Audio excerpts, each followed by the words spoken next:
All right. Hey, good evening, everyone. Dave Wilson of the Ring of Hire Show. Hey, listen, tonight's a great subject. I love talking about it. And one word, leadership. You either have it or you don't. But we'll be right back after this video.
Is one long video. Wow, I got to shorten that thing up.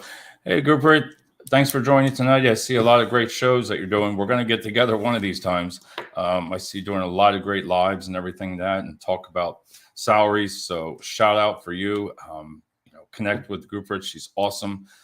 She's just one of the great colleagues that come onto the show. Stephen Farrell is watching. I see Mr. Stephen Farrell, the man from Utah. Hey, tonight, it's one of my great subjects. I really, really believe in, and I believe we lack a lot of it.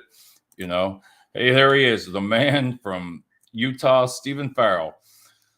Steve, you're the best, man. He's in a great staffing and a great colleague, and also Tim, social media. You got to hit this man up. He's number one there. He knows. I don't know, Tim. We'll see how we do, but I know you know your stuff. Tonight, I wanted to talk about leadership and what it means to you and to your candidates and your family and your employees also. Being in the military, when you go in at 17, 18, let me tell you, you learn leadership fast.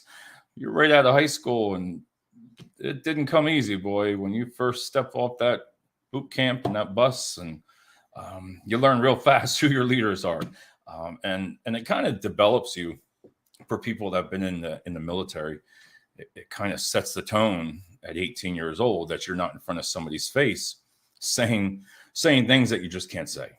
You just did not do that in the military. You just kept your mouth shut. That's pretty basically it. You did what you were told. And I can imagine if we all did that all the time, even at work. But the leadership in it is about building your own brand. And I know Tim can say a lot about this, is you're building your own brand being a new supervisor. You've just been tossed into that new job. You worked hard, you've been put into a leadership role, and then bam, you really have to look at the things that you do, from making decisions that people don't want to make. It comes down to a lot of leaders, they don't like to make decisions. They're going to tell you when you're by yourself, they're going to say, oh, I'm going to do this, I'm going to do that. And you don't. And your employees catch on to that. They really do.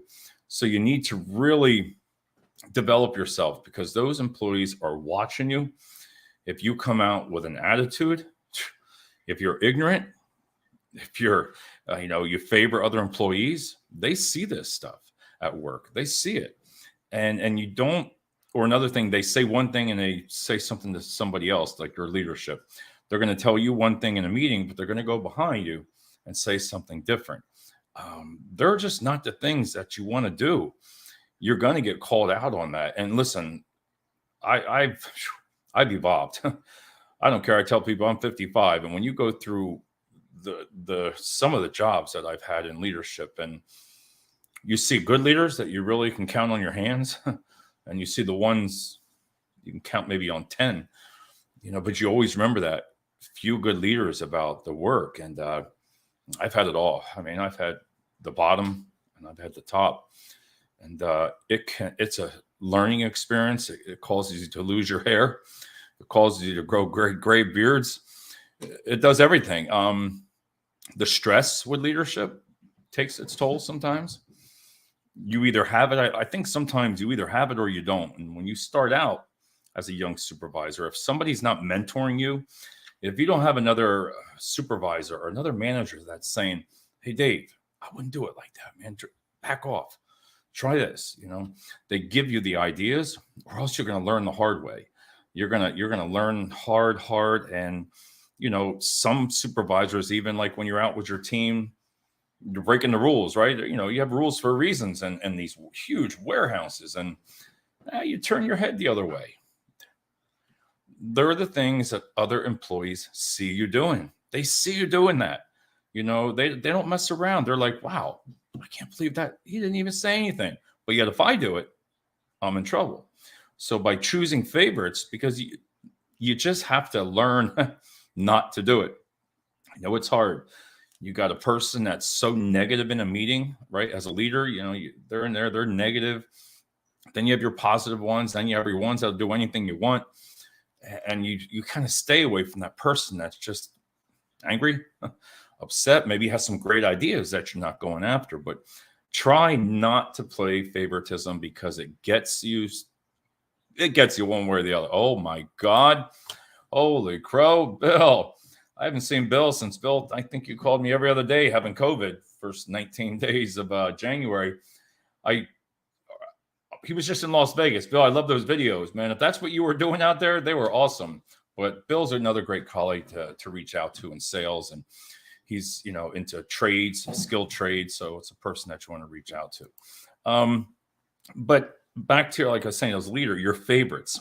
It's nice, but watch it. Be careful. You want to say spread the love, right? Spread the leadership. Spread the leadership throughout all your whole team. Don't just stick with one. Some of it is, when you become a new supervisor, you have ideas, right? You really worked hard to get there, and you think you want to change things. You want to go out there and change the world, right? And you get out there and listen. I've even had to do it. I listen to the employees. You just listen. You might have a better idea, or they might have a better idea than you. So if somebody comes up and says, "Hey, in a meeting, we should do it. Could we do it like this?" And you say no right away, try to back it off a little bit. I had to learn, it comes in here and goes out here. Slow it down. Slow down. Oh my God, we got Rob in the house tonight. Hey, Rob. Well, we got everybody on here. I haven't seen everybody in a while. Hope everything's going good at your new job, Rob. But when it comes to that, listen. If they say an idea, let it go in here. Let it stay in there. Let it stay in there for just a little bit, because I've been told too many times I don't listen. It just takes a while. Just listen to their ideas, and they might have some things that it's okay to tell them, "You know what? Hey, thanks, man. That's a good idea," and use it, and then call them out in a meeting. Whoa, geez. We got Bob tonight. Holy crow. How's it going, Bob? Long time no see. Happy New Year, we might as well say. Wow, even Daryl, I was going to message you later on about seeing how things were going. I saw your one post, so I wanted to ask you about it. But like this, everybody on here is a true leader. I've known everybody on here, and I could reach out to any one of these guys, and they would respond. I mean, that's how confident I am with the colleagues that I have. And it should be the same way with your employees. Build your team, right? And it's okay. You're going to have that negative person. You're going to have that positive person. You're going to have it all, but you need to sometimes step back as a leader and stay back a little bit. Don't try to stay away sometimes as much as you can. Let them, you start hanging out with them. You start being so friendly and talking, but it's nice to talk about home and all this stuff. But when people start really getting friendly with somebody, boom, sometimes that can get you in trouble. Um, so a lot of the times too is as leaders, you got to let them learn. You listen, if you have a special project and somebody's tried real hard, they've tried real hard. There's nothing wrong if they fail to where you just need to make an adjustment. When you look at that person, listen, if it didn't cause any harm, it's a learning curve. It's a learning curve, and you need to give that candidate or employee room for growth.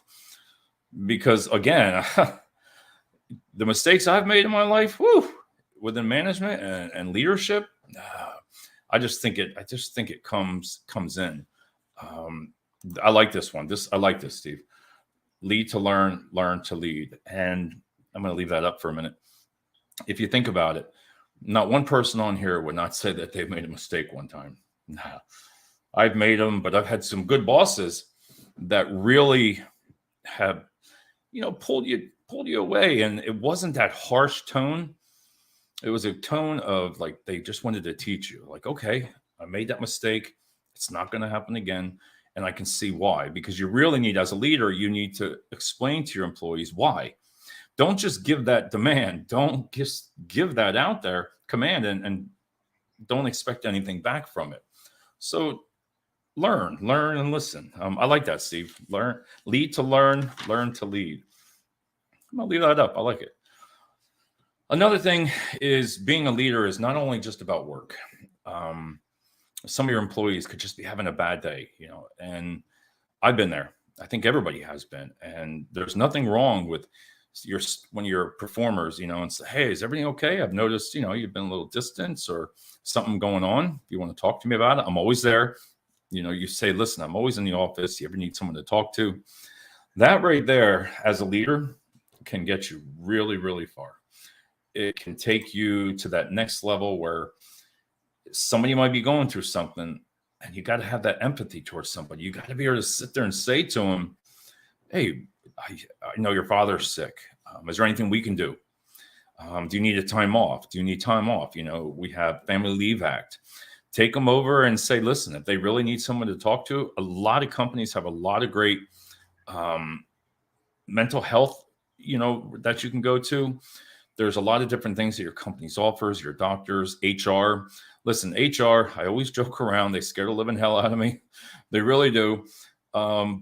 Because they never say anything good about you when you first walk in the office. It's never like I'm always going to say, hey, you're doing a great job. No, but seriously, if you're having some kind of problems, talk to HR, talk to your supervisor, and you will. Doris, wow, you look sharp. Thanks, Doris. Wow. Doris is always the type, if I do an early show, she'll come on. When it's past 8 o'clock, Doris will not be there. I think Doris goes to bed at 7 o'clock. And she's a great colleague to reach out to. I've known her for a while. But keep that open door policy. Keep that open door policy to your employees. There's nothing wrong with it. There is nothing wrong with, that's right, employee assistance program. Employee assistance programs. That's true. I haven't heard it like that. It's been a while. I was thinking of the Family Leave Act, but that goes into a little bit further. Another thing it's the blue. All right. It's the blue. Thanks, Steve. I figured between the blue and the beard, I'll start looking different as the time goes on. You guys are funny. But what I wanted to say here, now you make me lose my point. See, I lost my point here. I'm looking at my words. Open door policy. There you go. So keep your door open to your employees. Say, like I said before, hey, if anything's going on, come out and tell me. You're going to see the difference. You're going to see in a meeting, right? You're going to get there in a meeting and you're going to see that person draw off.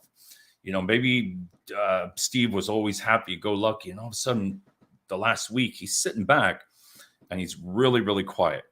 They're the early signs. They're the signs of a leader. Now, years ago, I would have just been like, well, I did. I mean, I was like, they'll get over whatever's going on. That's why as you evolve as a leader, when you ask them what's going wrong, right? One word, what's going on, or can I help you? I guarantee that person's going to remember you for a long, long time. And that's part of being a manager and learning through the whole process. Listen, nobody's perfect. You're going to make mistakes, but not all the supervisors. A lot of people promote supervisors, which is great, the top performer, right? And a lot of people know that it's not always they're a leader. They might know everything, right? They might know it, but they don't need lead. They don't know how to lead. And if you have promoted somebody like that, that's back on you as a manager. As a true manager, you should know what your team is capable of. And you always want to, I've always said, you want to make sure somebody like a lead, if you're a VP or regional or anybody like that, you always have to have that one person to back you up. Let's say you're sick, right? You're out for 2 weeks, family leave, right? You just want to be able to, I always say, just turn the page. Turn the page, and that person, if you've trained them right, if you put all your eggs in that basket in that person, you've mentored that lead, you're growing with them, they should be able to take right over. So you, as the manager, can just stay back and say, you know what? I don't have to worry about it. My team's got it. If you can't say your team's got it, that's where something's wrong. If something, you're out of work for like 3 weeks. I was out of work when I lost my mom for about 3 weeks. And I'll never forget my VP. She made it clear, don't worry about nothing. That was it. I'll tell you what, that was the best thing that somebody's ever done to me.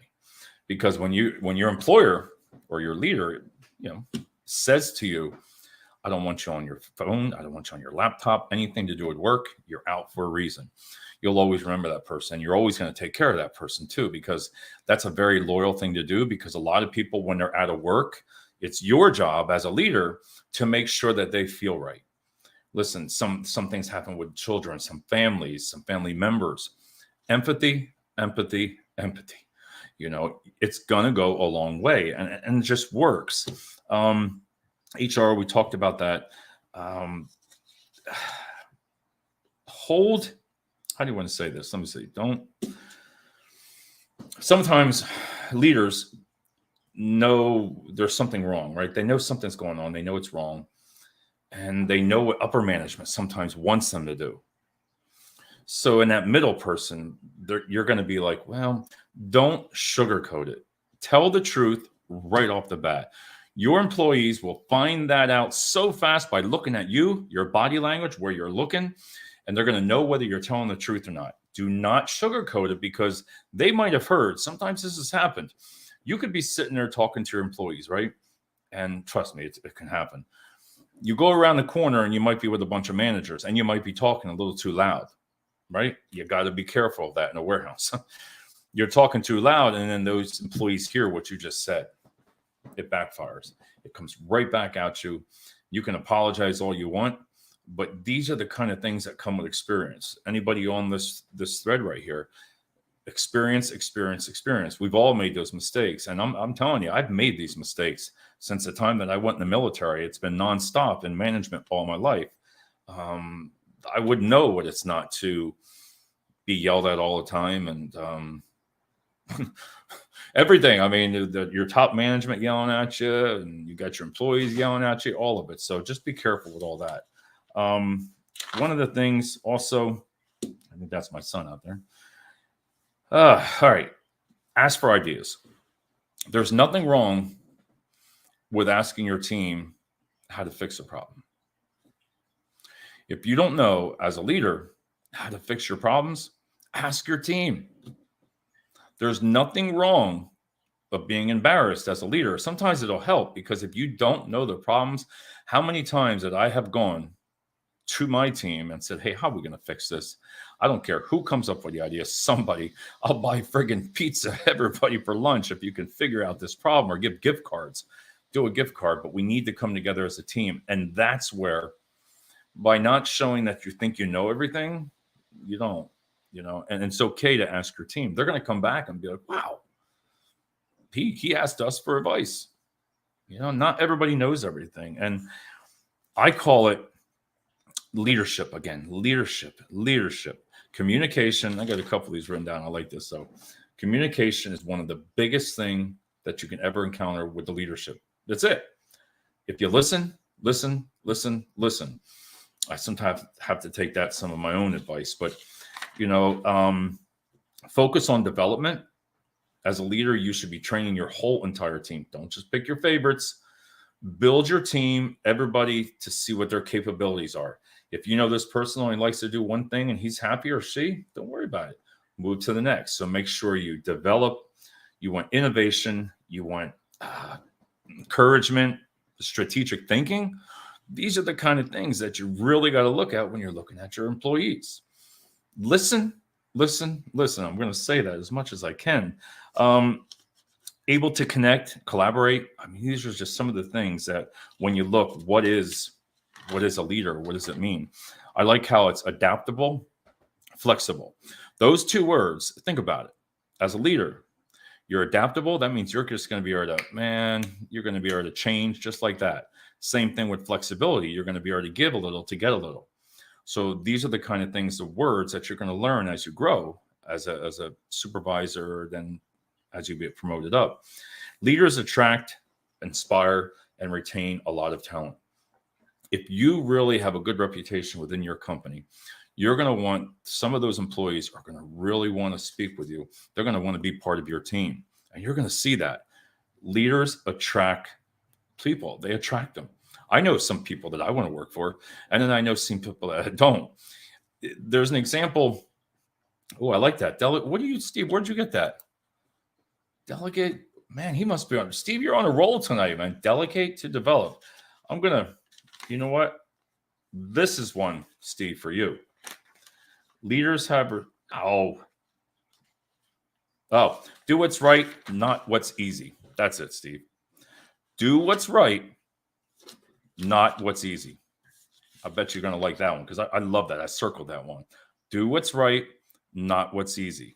And that makes total sense. But leaders, again, there's so much that you want. They have visions, right? You want to be able to motivate people. You want them to achieve your best. If you're not putting the time in as a leader, you're not going to succeed. You're going to stay at that level. You're going to stay stagnant. But once you get known and you're ready, you're willing to take chances. There's nothing wrong with taking a chance as a leader. Listen, if that person down there says a stupid idea that you think, right? Don't. Yep. See, I knew that, Steve. I knew you would like that one. BUM today. Thanks, Chris. I don't even know how you pronounce that name. I got one more thing I want to talk about, and it reminds me. Let me give an example. If you walked into a company like Gordon Ramsay, right? You know how he goes into a restaurant and he takes that team that's all broken. And what he does with that team is he pulls them out. He gives them 24 hours to change, and really puts the training, right? Puts all the training into them, builds the leadership, right? Builds that leadership right up, pulls everybody off, gets them all as a team. They have 24 hours. They might have to make one change, maybe by ending somebody, right? One. But then at the end, they succeed.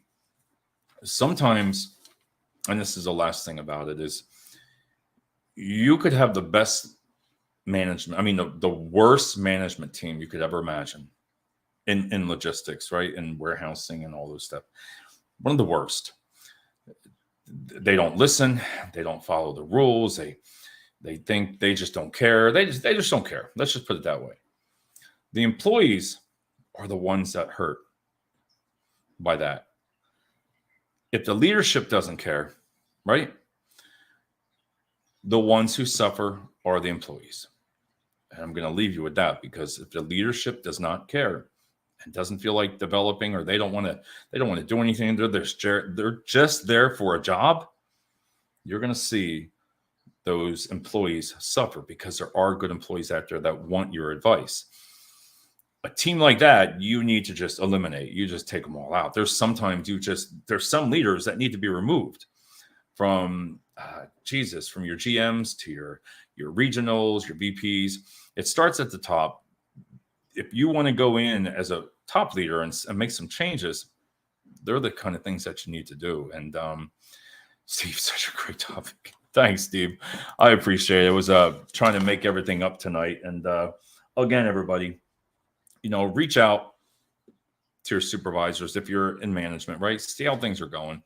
Talk to them, see if there's anything you do for them. Train them, communicate with them, motivate them, show them recognition. When you're in a meeting, call somebody out, call them out, bring them up front there, shake their hands. I'll tell you what, shaking their hands will go a long, long, long way.